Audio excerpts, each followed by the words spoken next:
اهلا وسهلا بكم.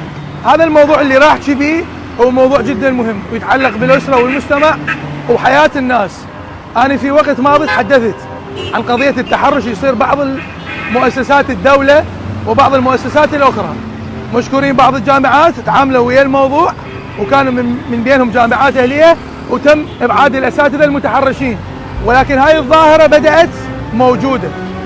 تتوقعون انه استاذ تربوي ممكن ان يتحرش بطالبه في السادس الابتدائي؟ نعم، حصلت هذه في يوم امس بالتحديد في مدينه كربلاء في احدى المدارس، والان هنالك شكوى بمركز الحر. طبعا الناس حقها، عوائل محافظه، عادات وتقاليد، يقول لك احنا ما نريد نفضح البنيه، والان الطفله تمر بحاله نفسيه.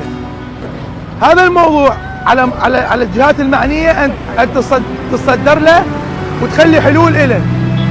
هسه واحد يقول ماكو شيء، لا حبيبي اكو شيء، وهاي الحاله موجوده. اكو مدراء لمكاتب مدراء عامين في كربلاء يستغلون مكانهم في هذا المكتب ويبدون يتحرشون بتربويات، بموظفات، ويستغلون بعض الروتين اللي حاصل. احنا راح نتناول ملف هذا الموضوع، انه قضيه التحرش. يعني انا في احد المرات ذهبت لاحد المدراء قلت له هذا المعلم يقوم بالتحرش ببعض التلاميذ، وذول التلاميذ هم في مرحله الابتدائيه، وهذه قضيه خطره. يجيبني بصريح العباره يقول اذا نقلت هذا التدريسي لاحد المدارس انه مشكله، واذا حكينا بالموضوع حسوا انه مشكله للطلاب.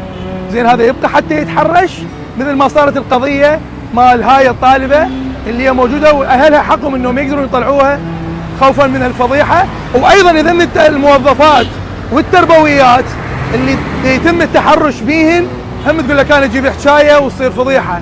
فانا اتمنى بعد هذا الفيديو اي وحده، انا تواصلت ويا اثنين من اخواتنا التربويات وحكوا لي بس انه ما عندها الجرأه لا تقدر يطلع صوتها او تحكي، يتواصلون وياي ويدزون التفاصيل. هاي القضيه وهاي الظاهره يعني احنا حكينا عنها، كانت تحدث قضايا التحرش مع كبار.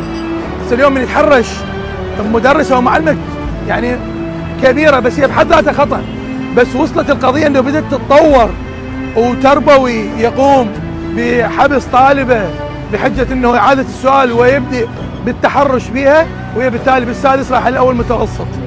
هاي كارثه.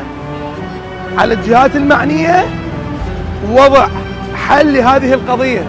وانا ذكرت في وقت سابق هنالك هجمه ممنهجه على طلاب الاعداديه وبعض الطلاب الجامعات وقضيه ادخال المخدرات. هم تحدثت مع بعض المسؤولين، ولكن للاسف القضيه بدات في كربلاء تاخذ غير منحى. هنالك مراكز الالعاب والجيم هذه بدات بعض المجامع استغلالها. بس انا حتى نطلع عن الموضوع، موضوعنا موضوع التحرش. يعني هذا الشخص المعلم او التدريسي اللي قام بالتحرش، او هذا بعد المعلم اللي موجود في احدى المدارس الابتدائيه لحد الان يداوم، وانا بلغت اكثر من جهه. يعني هذول الطلاب بخطر وما حد ما سوى له حل. وهاي الطالبه اللي اليوم صار ويا هذا الموضوع يعني قضيه خطره ولازم تكون لها حلول. نتمنى من الجهات المعنيه انه وضع حل لهذا الموضوع، وان يكون هنالك دافع للاهالي. يعني اشتكوا، لان هذا اذا انتم سكتوا بحجه الفضيحه والعيب وما اعرف شنو راح تصير كارثه. اشتكوا حتى يتعاقب وينحكم ويصير عبره، حتى ما يتجرأ يتحرش بالاطفال. ولا حد لا يقول ماكو سوالف، لا موجوده بكربلاء ومنتشره. وخاصه هذول اللي يدورون جماعه الدين وعلى اساس ماخذين الموضوع صلاه وصوم، هم هذول الخطرين. لان هو هذا العينتين حسيني ويصلي، هذا المعلم اللي تحارش بهاي الطالبه. نشوفكم خير وملف جديد.